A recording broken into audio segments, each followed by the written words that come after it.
A neighbor sent a video. I watched my wife's boyfriend beat my son. She laughed. Your dad's too weak. I said, Daddy's pulling up. I was thousands of miles out at sea, slogging through another shift on an oil rig, convinced I was doing everything right for my family. Then my phone buzzed. One grainy video clip, sent from a neighbor, shattered my world and unleashed a primal rage I hadn't felt since my Marine Corps days. I thought I was working to build a future, but what I actually saw made me wonder, what the hell had been happening in my own home all this time? For 5 years, the sharp scent of salt and petroleum had been my normal. Out here on the Poseidon 7, 35 years old, I was Austin Cahill, the guy who kept his head when things went sideways. Tropical storms, equipment failures, you name it, I handled it. But nothing, absolutely nothing, prepared me for the call I got one Tuesday evening. It was 7 p.m. at home. My 8-year-old son, Liam, should have been finishing dinner. The video call was grainy, but I saw him, and something was immediately, horribly off. That forced smile, his eyes darting away. Hey, champ, how was school? I asked, trying to sound normal. Fine, he mumbled, his voice so small. Just fine. Even his excitement about his science project was gone. Mom says I need to go, he rushed out then. Love you, Dad, and the screen went black. My gut clenched. Years of managing dangerous situations, my instincts were screaming. Where's your mom? I'd asked, but he'd just said, she's busy, almost like he was trying to hide something. I stared at the blank screen, then scrolled through my contacts to Vivian Hancock, our neighbor. She was a retired schoolteacher, sharp as a tack, always looked out for Liam when I was gone. Everything okay with Liam? I texted.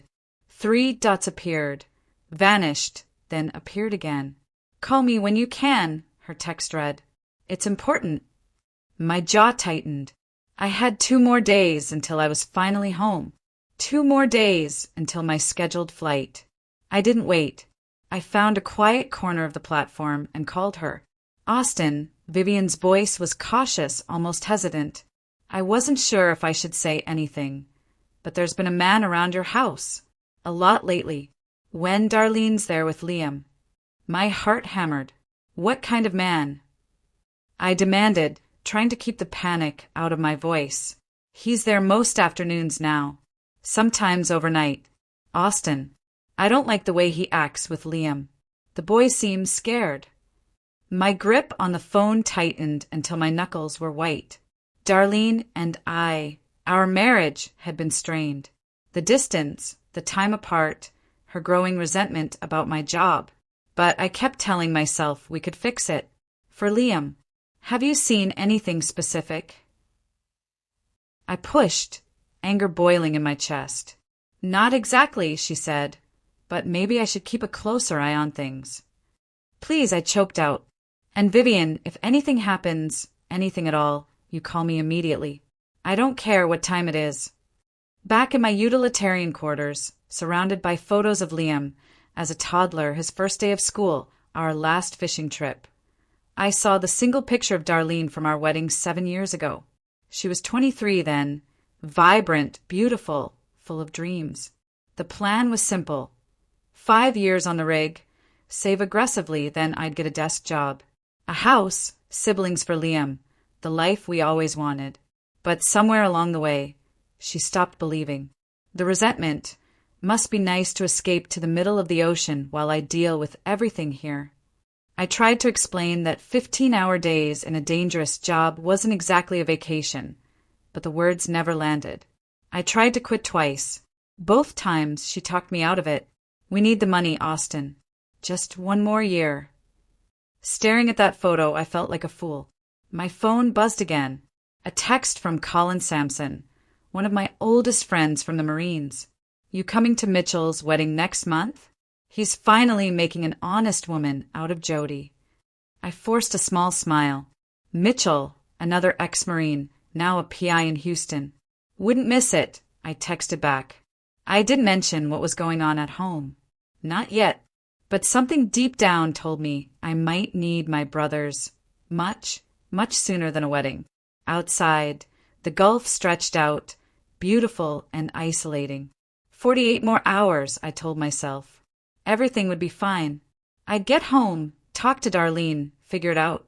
But I knew something was very, very wrong. 7 years earlier, Darlene was my world. I met her at a friend's barbecue. Fell hard when she laughed at my terrible jokes. We married fast. Liam came 2 years later, and for a while it was perfect. Small apartment, tight finances, but we were happy. Liam was everything. Then my construction company went under. The economy tanked. Mitchell, my Marine buddy, told me about the offshore jobs. Pays double, 3 weeks on, 3 weeks off. Tough schedule, but the money's incredible. Darlene was worried about bills, about Liam, about eviction notices. 3 weeks, she'd asked. That's a long time. Then I'm home for 3 weeks straight, Darl. Full time with you and Liam. We can save, buy a house, build something real. She'd agreed. It was supposed to be temporary. Fast forward to the present. Darlene was in our kitchen, watching Johnny Hatfield raid my refrigerator like he owned the place. She'd met him 6 weeks ago at the grocery store where she worked. Charming, attentive, exciting. Everything I apparently hadn't been in years. The affair started with coffee, then lunch, then afternoons at his apartment. Soon he was picking Liam up from school, coming over for dinner, staying overnight even when I was just a week away from coming home. She told herself she deserved this, deserved to feel wanted, to not be alone, to have someone who was actually there. Liam's being a little brat again, Johnny grumbled, cracking open a beer. Kid needs to learn some respect. Darlene felt a flicker of unease. Liam had been different lately, quieter, more withdrawn. He'd told her twice he didn't like Johnny, that Johnny was mean when she wasn't around. But Johnny always had an excuse. He's just adjusting. That boy needs a firm hand. He's 8 years old, Johnny. Darlene pleaded. He's a spoiled brat because Austin's gone all the time, and you let him get away with everything. Johnny sneered, taking a long drink. Kid called me a name yesterday. I'm not putting up with that in my own house. It's not your house, Darlene said quietly. Johnny's expression darkened. It was a look she was seeing more often now. He backed her against the counter, not touching her, but close enough for her to smell the beer. You got something to say to me, Darlene? No. I'm sorry. He smiled then, the darkness vanishing. That's my girl. Now, what's for dinner? Upstairs, Liam sat on his bed, homework untouched. He heard their voices, Mom, soft and pleading, Johnny, loud and demanding. He missed his dad with an ache that made his chest hurt. He tried to tell Mom about Johnny, about how Johnny grabbed his arm, how he shoved him into a wall. But Mom always had an excuse. He's just being playful. You probably misunderstood. For more days until Dad came home. He counted them like a prisoner marking days on a cell wall. 2 days later it happened. I was in a safety briefing when my phone vibrated. Unknown number. I almost ignored it. Personal calls were discouraged. But some divine intervention, made me open it. It was a video file from Vivian Hancock's number. My blood ran cold as I watched. The footage was from Vivian's second-floor window, looking down into my own backyard. Liam was there holding a baseball, and a man I didn't recognize, Johnny. He was yelling, his face twisted with rage. I told you to put that sh*T away. His voice was sickeningly clear. You think you can just ignore me? Liam, small and scared, whimpered. I was just playing. What happened next? I will replay in my mind for the rest of my life. Johnny grabbed Liam by the shirt, lifted him off his feet, and backhanded him across the face. Liam crumpled to the ground, sobbing. Then Darlene appeared, walking out the back door. I waited for her to intervene, to protect our son.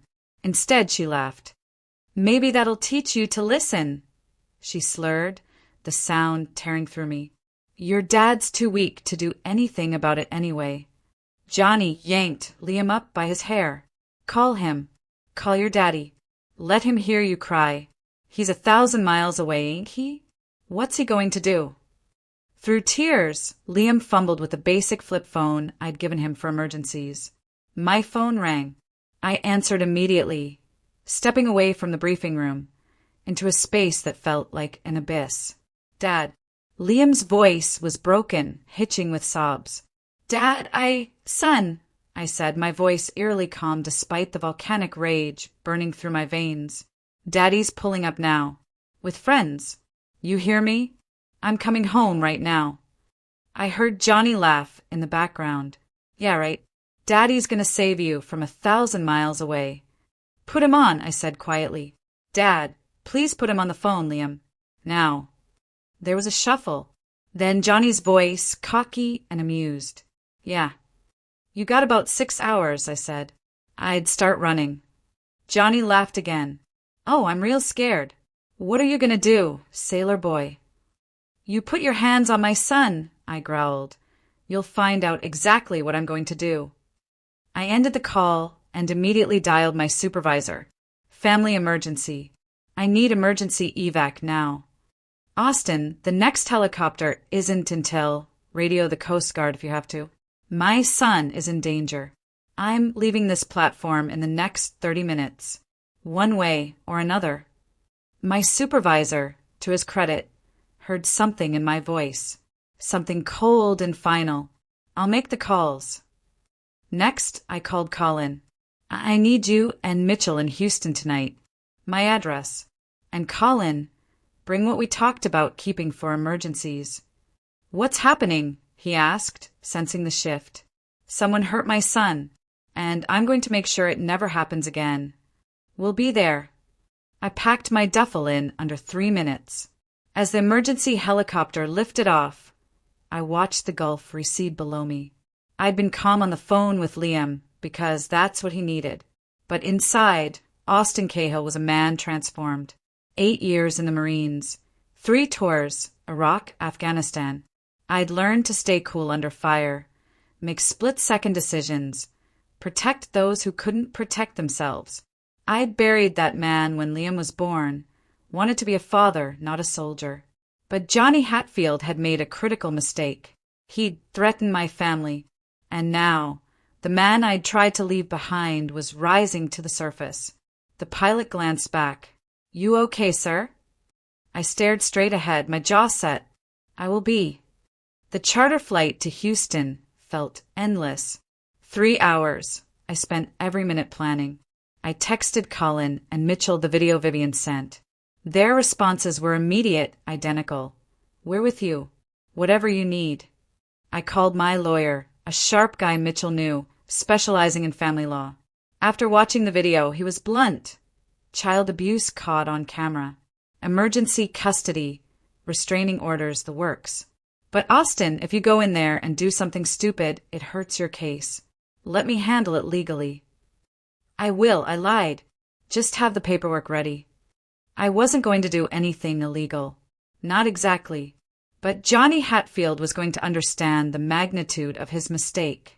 I landed at 11:30 p.m. Colin and Mitchell were waiting, Colin's truck idling. Colin, built like a linebacker, my Marine brother, now running a successful private security business. Mitchell, leaner, quieter, but no less dangerous. A private investigator who knew how to dig up dirt and handle himself. We embraced like brothers, because that's what we were. I ran Johnny Hatfield through my databases, Mitchell said as we climbed into the truck. Guy's a piece of work. 2 prior domestic violence arrests. 1 conviction, pled down. 6 months for aggravated assault, beat up his girlfriend's brother. Freelance mechanic, but his income doesn't. Atch his spending. I'm guessing dealing or running scams. Any warrants? I asked. Not active, but he missed a court date for a traffic violation last month. It's minor, but it's something. What's the plan? Colin asked, heading toward my neighborhood. I stared out at the dark Houston suburbs. We show up. We get Liam somewhere safe. Then we have a conversation with Johnny about consequences. Mitchell looked at me carefully. And Darlene? My knuckles went white. My wife, the woman I loved for 7 years, the mother of my child. She'd stood there, laughing, while our son got hit. That betrayal cut deeper than anything Johnny had done. Darlene made her choice, I said, my voice flat. Right now, I focus on Liam. The rest we'll figure out. We pulled up to my house at 12:47 a.m. Modest 3-bedroom. Yard, good schools. I'd been proud of it. Now it felt tainted. Lights off, except for a dim glow from the living room. Johnny's black Dodge Charger sat in the driveway like it belonged there. Vivian's light is on, Colin noted. I texted her, I'm here. Is Liam okay? Her reply came instantly. He's in his room, cried himself to sleep. That man is still there with Darlene. Be careful, Austin. We go in quiet, I said. I still have a key. Johnny doesn't know we're here. Surprise is ours. We approached the front door like we'd done 100 times in hostile territory. Smooth, silent, coordinated. I unlocked the door with barely a click. The living room opened up before us. Johnny sprawled on my couch, beer in hand, watching some action movie. Darlene was curled against him, half asleep. I stepped into the light. Get away from my wife. Johnny's head whipped around. His face cycled through confusion, recognition, then pure, unadulterated fear. He tried to jump up, but the alcohol slowed him. Who the hell? He started. Then he saw Colin and Mitchell flanking me, both looking like they could rip him apart without breaking a sweat. You said 6 hours, I said, my voice a whisper of menace. I made it in 5. Where's my son? Darlene jolted awake. Austin, what are you? You're not supposed to be home until Thursday. I got an interesting video call this afternoon, I said, deadly calm. Want to guess what I saw? Her face went pale. Johnny stood up, trying to muster bravado. Look, man, this is between me and Darlene. You need to leave. Colin barked a laugh, utterly devoid of humor. You need to leave? That's funny. I called up the stairs. It's Dad. Come down here, champ. Feet thundered. Liam appeared, rubbing his eyes, confused. Then he saw me. He launched himself down the remaining steps, straight into my arms. I caught him, holding him tight. He was crying again, but differently this time. Relief, joy, safety. You came. You really came. I'll always come, I whispered, holding him even tighter. Always. I pulled back slightly. Let me see your face. The bruise on his cheek was livid, already turning purple. My jaw clenched so tight I heard my teeth grind. Pack a bag, son, I said, my voice steady. You're staying at Grandma and Grandpa's tonight. Uncle Colin will take you. I don't want to leave you, Liam protested. I'll be right behind you. I promise. But I need to talk to your mother first. Uncle Colin, Uncle Mitchell, and me. We need to have an adult conversation, okay? Liam looked at Johnny, then back at me. Understanding passed between us. Okay, Dad. As he ran upstairs, I finally looked at Darlene. Really looked at her. She was wearing one of Johnny's shirts. Wine bottles on the coffee table. Cigarettes in an ashtray. She'd never smoked before. How long? I asked. Austin, let me explain. How long? 2 months, she whispered. 2 months. I'd been working myself to exhaustion on that platform, sending every paycheck home, thinking of them every single day. And for 2 months, my wife had been playing house with a convicted abuser. And you let him hit our son? My voice never rose, but it felt terrifying. It wasn't. I didn't think he'd. You stood there and laughed. I cut her off. You told Liam I was too weak to do anything about it. She's drunk, Johnny interjected. She didn't mean, I'm not talking to you, I said, not even glancing at him. Colin, once Liam's packed, take him to my parents. Mitchell, I need you to witness what happens next. Record it if necessary. Austin, what are you going to do? Darlene asked, fear finally creeping into her voice. What I should have done the moment I realized my family was in danger. I turned to Johnny. You and I are going to have that conversation now. Darlene, you have two choices. You can go upstairs and stay out of this, or you can watch. But either way, what happens next? You brought on yourself. Johnny tried one more time to act tough. You touch me, and I'll press charges. That's assault. Mitchell held up his phone, already recording. Funny thing about that. See, I've been documenting everything since we arrived. Austin hasn't touched you yet. But if he does, well, I've got video evidence of you hitting an 8-year-old boy. Self-defense laws get real murky when child abusers are involved, especially when said child abuser is trespassing in someone else's home. I'm not trespassing. Darlene invited me. Darlene doesn't own this house, I said. I do. It's my name alone. Always has been. You want to check the deed? The color drained from Johnny's face. He finally understood. He'd walked into a trap, and the man he'd mocked as weak and distant was anything but. Colin came down the stairs with Liam. Ready, little man? Liam hugged me one last time.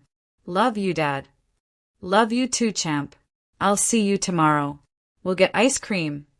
After Colin and Liam left, the house fell silent except for the droning TV. I walked to the front door, locked it, then turned back to Johnny. Here's what's going to happen, I said. You're going to tell me everything. Every time you touched my son, every threat you made, every law you've broken while you've been playing house in my home.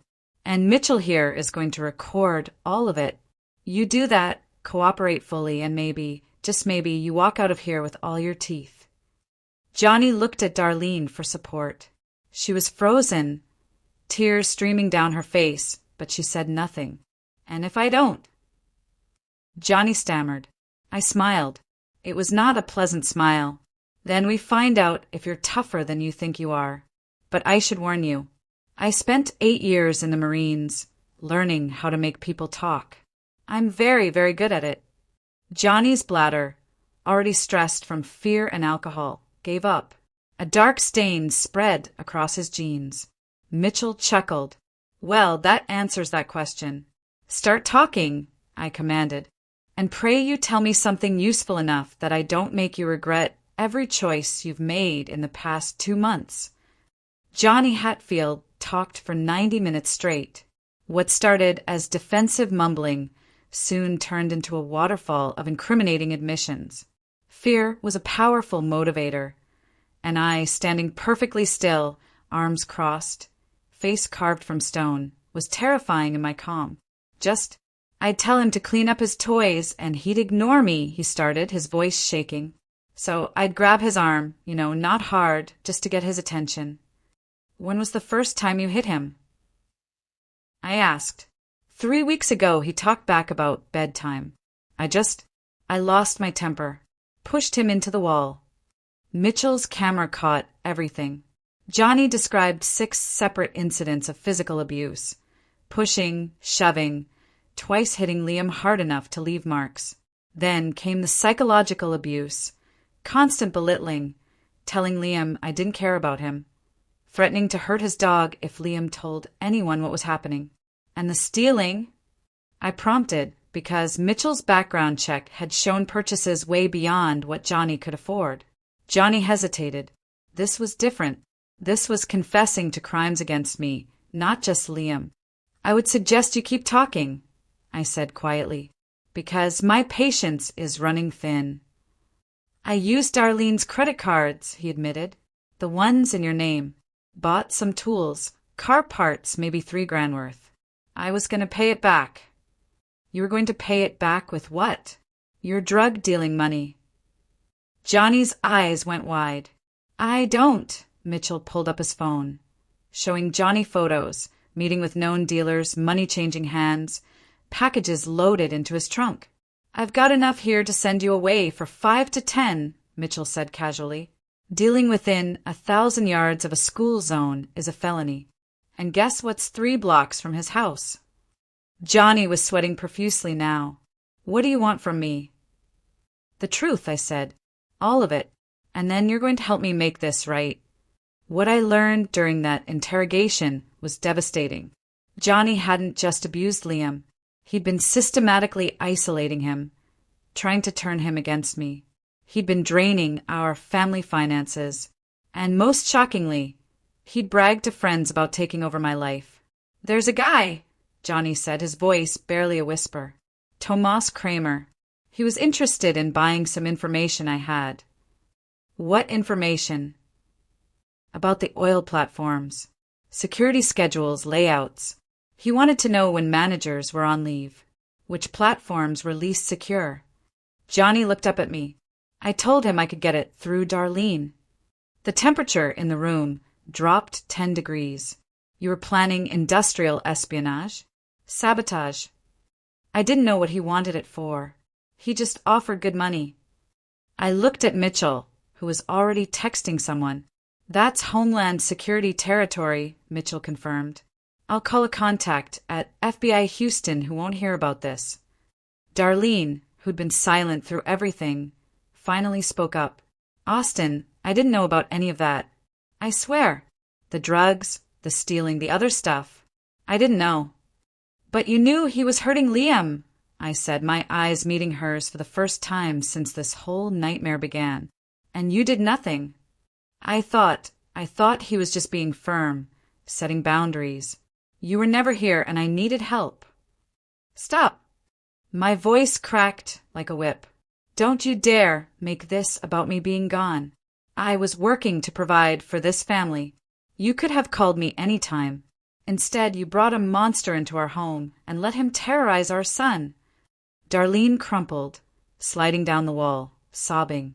I pulled out my phone and dialed. "Officer Ramirez, this is Austin Cahill on Maple Street. I need to report multiple crimes. Child abuse, credit card fraud, drug dealing, and possible terrorist intelligence gathering. I have video evidence and a full confession. Also, the suspect is in my living room right now." Johnny tried to stand. Colin, who'd returned from dropping Liam off, appeared in the doorway and shook his head slowly. Johnny sat back down. "How did you?" I started to ask Colin. "Your dad wanted to make sure you were okay. Left Liam with your mom, came back just in time, apparently." The police arrived 12 minutes later. 2 patrol cars initially, then after hearing about the drugs and the potential terrorism angle. 3 more, plus a detective. Detective Gregory Flowers was a 20-year veteran, skeptical by nature, but the evidence Mitchell and I presented was overwhelming. "Mr. Cahill," Flowers said after reviewing the videos, "I'm going to need you and your friends to come down to the station tomorrow for formal statements. But I'll tell you right now, this is one of the clearest cases I've seen." Between the video evidence and his recorded confession, Mr. Hatfield was looking at multiple felonies. Johnny was handcuffed and let out. As he passed me, he tried one last bit of bravado. "You're going to regret this." I leaned in close. "No, you're going to regret ever looking at my family. And here's the thing, Johnny. I'm just getting started. That confession, that's just the beginning. I'm going to make sure everyone you know sees what kind of coward hits 8-year-olds. I'm going to make sure your name is synonymous with weakness and shame. You want to take over my life? Congratulations. Now I'm going to dismantle yours." Johnny's last shred of composure broke. He was crying as the officers put him in the patrol car. After the police left, I turned to Darlene. She was still on the floor, mascara streaking her face, broken and small. "I've already contacted a lawyer," I said, my voice devoid of emotion. "First thing tomorrow, I'm filing for emergency custody and divorce. You'll get supervised visitation if, and only if, you complete substance abuse counseling and parenting classes. You'll also be investigated for child endangerment." "Austin, please." 7 years, she sobbed. 7 years. I loved you. I worked myself to the bone for you, for Liam, for this family. And you destroyed it. For what? For him. I was lonely, she cried. I was so lonely. So was I. I countered. The difference is I stayed faithful. I stayed committed. I kept my vows. I headed for the door. I'll be at my parents' house. Don't contact me directly. All communication goes through lawyers now. What about my stuff? Mitchell will supervise you packing tomorrow. You have until Friday to remove your belongings. After that, the locks change. As I walked out into the pre-dawn darkness, Colin and Mitchell flanking me, I felt something I hadn't expected. Not triumph, but emptiness. I'd won the first battle, but the war was far from over. And Liam, my brave, scared little boy, would carry these scars for a long, long time. You did good in there, Colin said as we drove towards my parents' house. Kept your head, got everything documented. Johnny's going away. Mitchell added, between the abuse, the drugs, and that terrorism angle, he's looking at federal charges on top of state charges. Could be 20 years minimum. I stared out the window. It's not enough. Liam's going to have nightmares. Trust issues. He's going to wonder why his mother didn't protect him. So, we help him heal, Colin said simply. That's what fathers do. What brothers do. We help him heal. And we make damn sure nothing like this ever happens again. We pulled up to a modest ranch house. My father, Peter, a retired firefighter, tough as nails, was waiting on the porch. Liam's asleep in your old room, he said, his weathered face breaking into a relieved smile. Cried for about an hour, then exhausted himself. Your mother's with him. I hugged my dad, something I hadn't done since I was a teenager. Thanks, Dad. That man who hurt my grandson, he in custody? He is. Good, because I was about 5 minutes from going over there myself. My mother, Kathy, emerged from the bedroom around 4 a.m. He's sleeping peacefully now, she said, kissing my head. My brave boy. Both of you. I failed, Mom, I said quietly. I should have seen this coming. No, Kathy said firmly. You trusted your wife. That's not failure. That's love. She failed you both. But you're here now and you're fighting for him. That's what matters. As the sun rose, I made a daunting list. Custody hearing, divorce, changing locks, finances, Liam's school. I'd managed offshore oil platforms in Category 3 hurricanes. I'd led Marines through combat zones. I could handle this. My phone buzzed. A text from Vivian. I've been documenting everything for weeks. Times, dates, photos. If you need it for court, it's yours. That boy deserves better. I texted my thanks, then added her to my witness list. Around me, my family and brothers made their own calls, pulled their own strings. Colin knew a child psychologist. Mitchell knew judges. My dad knew everyone in the neighborhood. By the time Liam woke up at 8 a.m., I had the foundation of a plan, not just to protect my son, but to ensure Johnny Hatfield would regret ever hearing the name Cahill. Liam appeared in the kitchen doorway, small and uncertain. When he saw me, his face lit up. You're really here, he said. I thought maybe I dreamed it. I scooped him up. I'm here. I'm not leaving again. Never like before. Promise. Promise. How about that ice cream I mentioned? For the first time in what felt like forever, Liam smiled. A real, genuine smile. As we headed out, my phone rang. Detective Flowers. Mr. Cahill. We ran Johnny Hatfield's name more thoroughly. A lot more to him. You have time to come down today? Something you need to see. My expression grim. I'll be there this afternoon. Good. Because what we found, this is bigger than child abuse. A lot bigger. I sat in Detective Flowers' office, Liam safely with my parents, Mitchell by my side. The detective slid a thick folder across the desk. When we arrested Johnny Hatfield, we searched his apartment and vehicle. Flowers began. What we found connects him to 3 other ongoing investigations, all serious. I opened the folder. Surveillance photos, financial records, incident reports. Johnny wasn't just an abusive boyfriend and small-time dealer. He was a node in a larger criminal network. He's been running a sophisticated identity theft ring, Flowers continued. Uses his mechanic work as cover. Gets access to people's cars, clones key fobs, registration documents, then his associates burglarize homes when families are out. They've hit 15 houses in the past 4 months. Jesus, Mitchell muttered. It gets worse. That guy he mentioned, Tomas Kramer? Person of interest in industrial espionage.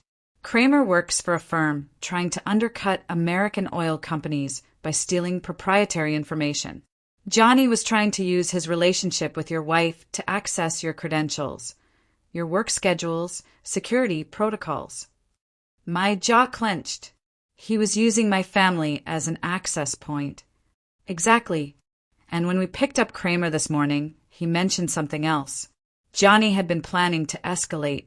Talk of staging an accident for you. Something on the oil platform that would look natural but clear you out of the picture permanently. The room went silent. Mitchell's face darkened. He was planning to kill Austin. We're still gathering evidence, but the communications we intercepted suggest yes. Get rid of the husband. Console the widow. Take over completely. Johnny had massive gambling debts. Your life insurance policy would have solved that problem. Ice ran in my veins. I'd spent 2 months worried about my marriage while Johnny Hatfield was literally planning my murder. What about Darlene? Was she involved? Flowers shook his head. From what we can tell, no. She was a victim, too, in her way. Johnny targeted her specifically because she was vulnerable, isolated, resentful, lonely. Classic predator behavior. But she wasn't part of the criminal enterprise. That doesn't excuse what she did to Liam, I stated flatly. No, it doesn't. Child Protective Services is opening an investigation. She'll face consequences. Flowers pulled out another document. Here's where it gets interesting for you.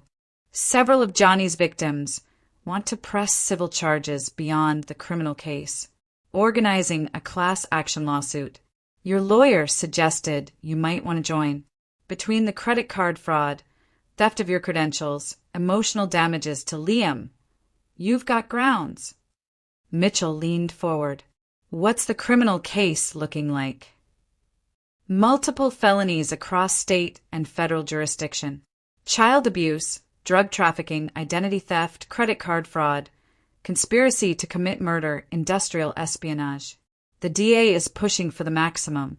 We're talking 30 years minimum, possibly life without parole if the murder conspiracy sticks. 30 years. Johnny would be in his late 50s before he saw freedom again. It should have felt like victory. Mostly I just felt tired.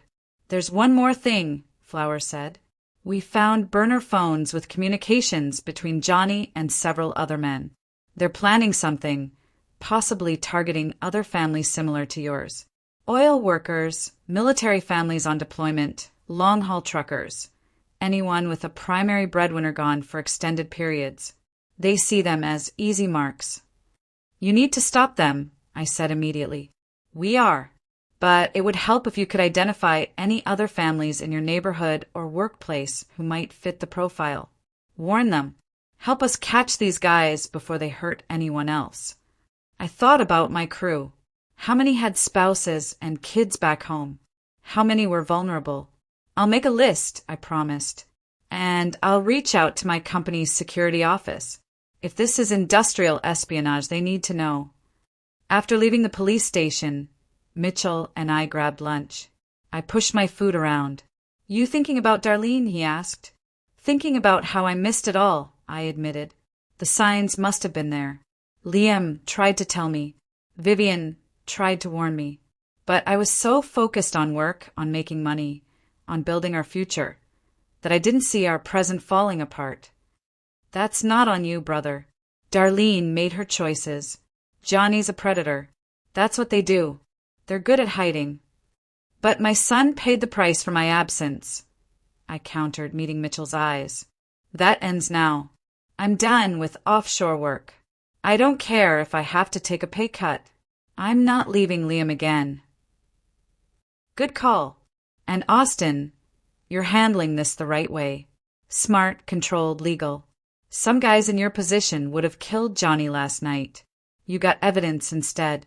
That's going to matter when the custody hearing happens. My phone rang.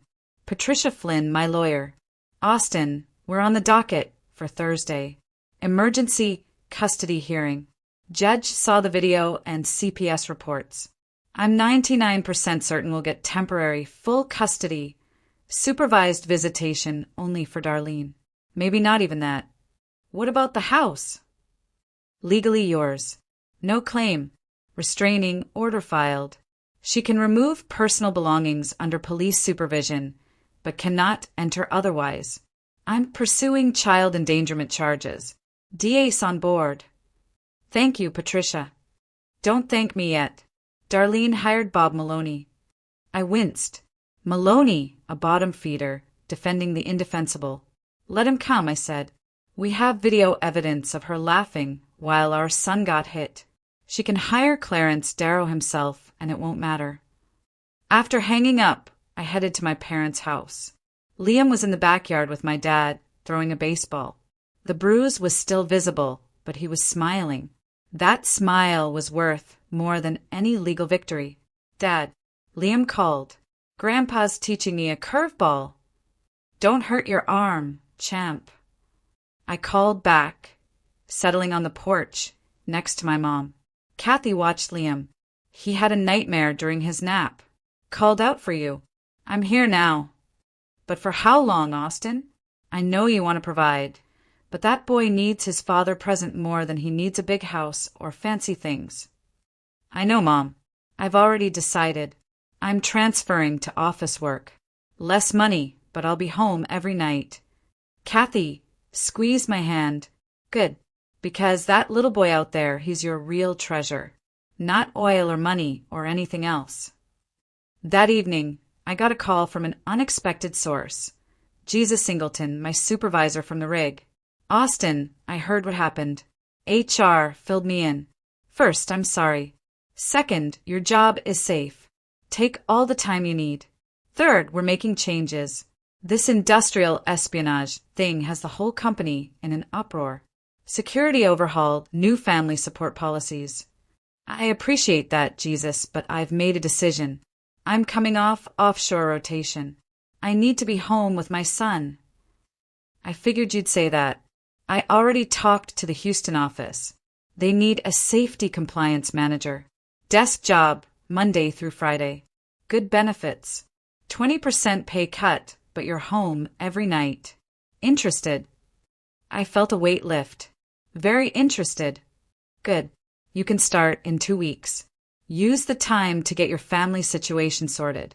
And Austin, you're one of the best managers I've ever worked with. Any company would be lucky to have you. After dinner, my dad grilled burgers. Liam ate well. I tucked him into bed in my old childhood room, surrounded by faded baseball posters. Dad, Liam asked sleepily, are you going to leave again? Back to the ocean? Not like before, I promised. I'm going to work in an office here in Houston. I'll be home for dinner every night. Really? Really? I made a big mistake, buddy. I thought providing for you meant being away. But you need me here, so I'm staying. Liam hugged me tight. I love you, Dad. Love you too, champ. As he drifted off, I sat by his bed watching him sleep. That peaceful expression. I hadn't seen it in months. Tomorrow, more battles. Lawyers, court hearings. But tonight, my son was safe. That's all that mattered. My phone buzzed with a text from Colin. Just got word. FBI picked up 3 more guys connected to Johnny's ring. You might have stopped something big. I replied, just protecting my family. But if we help protect others too, that's good. Before sleeping, I called Vivian. Thank you, I said simply, for watching out for Liam. For sending that video. You probably saved his life. That sweet boy deserved better, Vivian said. I'm just glad you came home when you did. Some men wouldn't have. Any man who wouldn't protect his child isn't much of a man.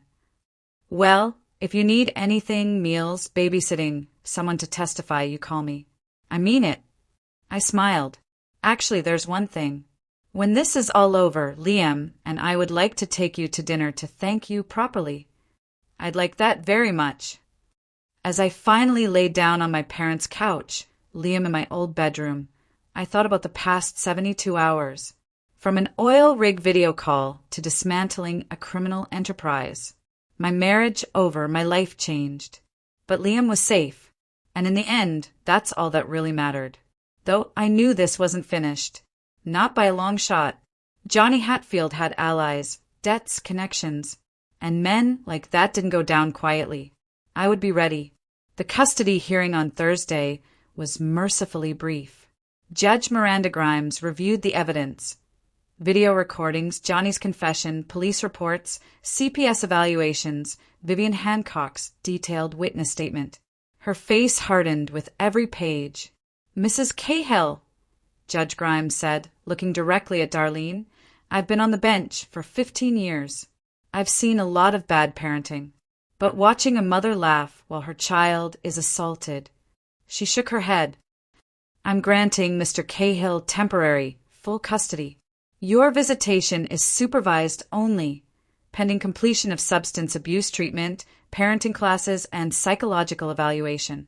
Do you understand, Darlene? Looking haggard and broken, Darlene nodded. Her lawyer, Bob Maloney, tried to object, but Judge Grimes shut him down. Mr. Maloney, your client permitted a convicted domestic abuser to assault her child. She's lucky she's not in jail herself. Save your arguments for someone who might care. I felt Liam's hand slip into mine. He'd been allowed to attend, old enough to express his preference.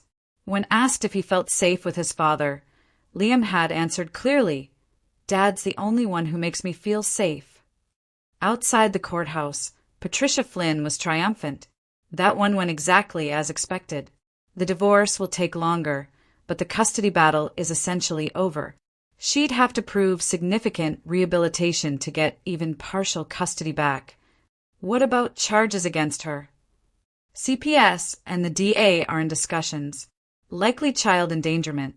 Probably plea down to probation and mandatory counseling. She'll have a record, but probably won't do jail time. I wasn't sure how I felt about that. Part of me wanted Darlene to face serious consequences, but another part, the part that remembered loving her once, just felt sad. She destroyed our family for what? Loneliness? Poor judgment? It seemed like such a waste. Colin met us at my parents' house with news. Johnny's arraignment was this morning. No bail. Judge considered him a flight risk and danger to the community. DA's bringing the full weight down on him. How long until trial?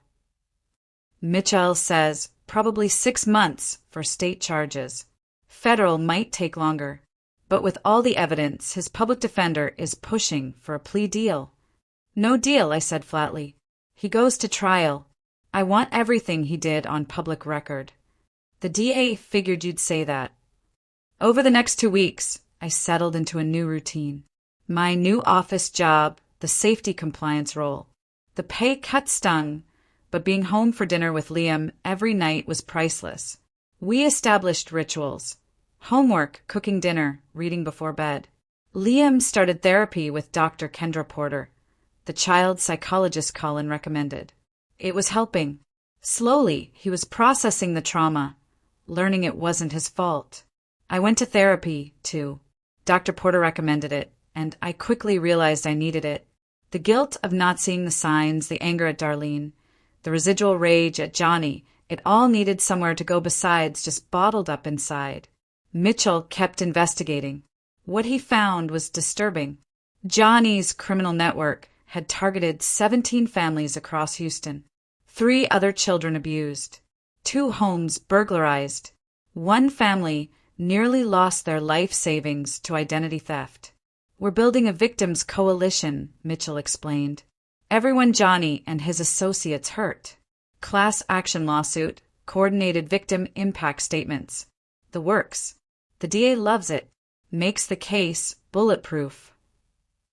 I met some of the other victims. Allison, whose military husband was deployed. Jose, whose garage was burglarized. Tammy, whose teenage daughter was groomed. Hearing their stories, I realized how close I'd come to losing everything. If Vivian hadn't sent that video, if I hadn't come home, how much worse could it have gotten? The FBI wants to talk to you, Mitchell said one evening about the industrial espionage. Apparently, Tomas Kramer was part of a larger foreign intelligence operation. Your credentials, your knowledge of oil platforms, valuable to very dangerous people. Set it up, I said. Whatever helps put these guys away. The FBI interview lasted 3 hours. I detailed everything. The agents, serious men and women who didn't smile much, assured me security protocols were being updated across the industry. Mr. Cahill, one agent said, if you hadn't come home when you did, if you hadn't documented everything so thoroughly, we might never have uncovered this network. You did good work. I just protected my family. Sometimes that's enough to change everything. 6 weeks after Johnny's arrest, his legal team approached the DA with a plea deal. Guilty plea on all state charges in exchange for concurrent sentencing and testimony against Tomas Kramer and the larger network. The DA called me. It's your call. With your testimony, we'd win at trial anyway, but the plea deal guarantees 25 years. With his record, he won't get parole, and his testimony could take down bigger fish. That one went exactly as expected. The divorce will take longer, but the custody battle is essentially over. She'd have to prove significant rehabilitation to get even partial custody back. What about charges against her? CPS and the DA are in discussions. Likely child endangerment. Probably plea down to probation and mandatory counseling. She'll have a record, but probably won't do jail time. I wasn't sure how I felt about that. Part of me wanted Darlene to face serious consequences, but another part, the part that remembered loving her once, just felt sad. She destroyed our family for what? Loneliness? Poor judgment? It seemed like such a waste. Colin met us at my parents' house with news. Johnny's arraignment was this morning. No bail. Judge considered him a flight risk and danger to the community. DA bringing the full weight down on him. How long until trial?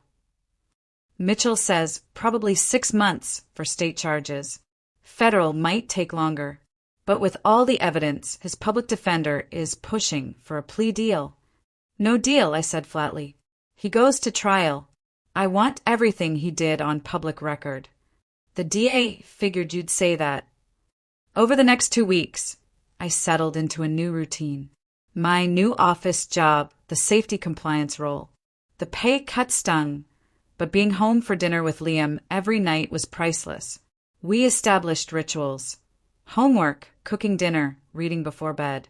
Liam started therapy with Dr. Kendra Porter, the child psychologist Colin recommended.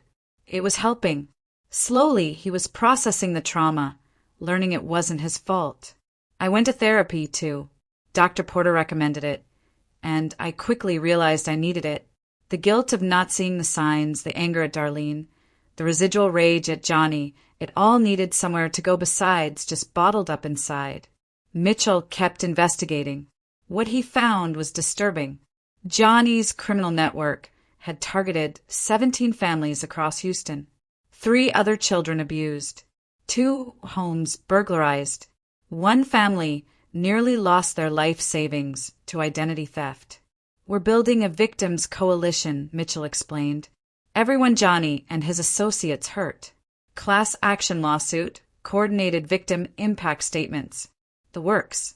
The DA loves it. Makes the case bulletproof. I met some of the other victims. Allison, whose military husband was deployed. Jose, whose garage was burglarized. Tammy, whose teenage daughter was groomed. Hearing their stories, I realized how close I'd come to losing everything. If Vivian hadn't sent that video, if I hadn't come home, how much worse could it have gotten? The FBI wants to talk to you, Mitchell said one evening about the industrial espionage. Apparently, Tomas Kramer was part of a larger foreign intelligence operation. Your credentials, your knowledge of oil platforms, valuable to very dangerous people. Set it up, I said. Whatever helps put these guys away. The FBI interview lasted 3 hours. I detailed everything.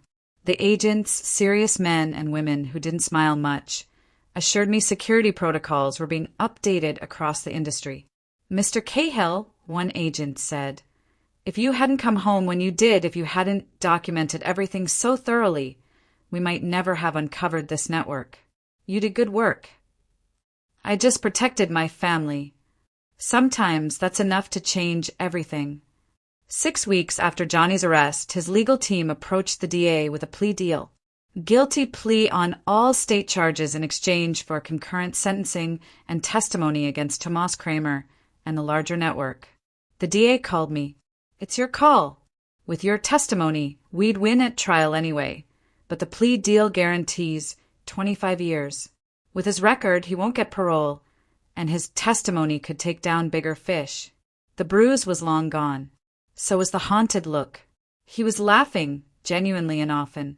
Therapy was ongoing, but Dr. Porter said he was making remarkable progress.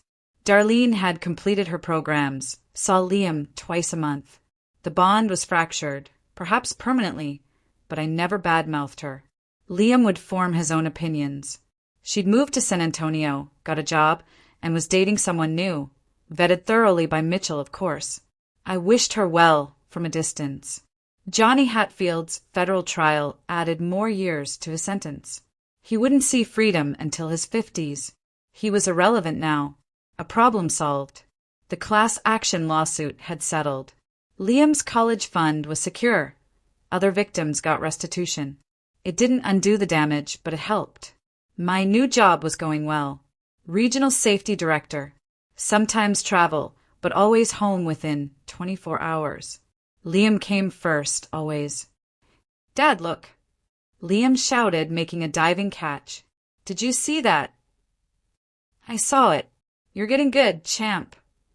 Vivian emerged with her famous cookies, like a grandmother now. How's my favorite boy? Great. Dad says we can go camping next weekend. Well, you'll have to tell me all about it. As the sun set, painting the sky orange and pink, I felt something I hadn't felt in a long time. Peace. Not perfect. Still challenges, difficult days when Liam had nightmares. But we were healing, building a new life on the ruins of the old. Mitchell stopped by with groceries. Colin arrived with his family. Even Jesus, my old boss, dropped in. The backyard filled with laughter. Family. Not just blood, but bonds forged through shared struggle and unwavering support. As I flipped burgers, Liam hugged me from behind. You okay, champ? I asked. Yeah, just wanted to say thanks. For what? For coming home. For keeping your promise. For everything. I turned, kneeling to look him in the eye. Buddy, you never have to thank me for that. You're my son. Protecting you, loving you, being here for you. That's not something you thank me for. That's just what fathers do. Liam nodded, smiling, then ran off. I watched him go. This resilient little boy. He would be okay. We would be okay. The worst was behind us. And if any threat ever came for my family again, I would be ready. Always vigilant. Always protecting. Always there. Because that's what real fathers do. It was a hell of a journey. One that stripped away everything I thought I knew about my life and showed me what truly matters. What would you have done in my place? Have you ever had a moment that completely redefined your priorities? Let me know in the comments below. I'd really love to hear your thoughts.